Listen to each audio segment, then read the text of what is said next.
A common mistakes that D365 consultants and users do is to recommend um, to change labels that don't make sense for the business. And don't get me wrong, sometimes the label don't make sense, so we need to change them, right? But we shouldn't change a label if it's not really needed. And I will try to explain you why. We are in the purchase order form. And for example, I take the field vendor name, right? Uh, I have a request from the customer to change this from vendor name to supplier name.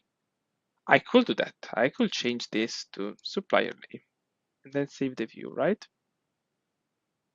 But this doesn't add any value because I know that it's a vendor. It's vendor supplier synonyms, right? So why? Because supplier name, it may seem to a person that never saw your system a custom field because the right standard field is vendor name. Of course, people can always check that it's a standard field, but it just doesn't look right. If, for example, um, we are using, I will say, mode of delivery. Maybe it's not strictly mode of delivery, the right terminology, because for the business really doesn't make sense, the terminology mode of delivery, but I need to change it to another one. Then, okay, let's do it. Maybe I also took the wrong example. It could be, for example, a field like external reference or something like that, right?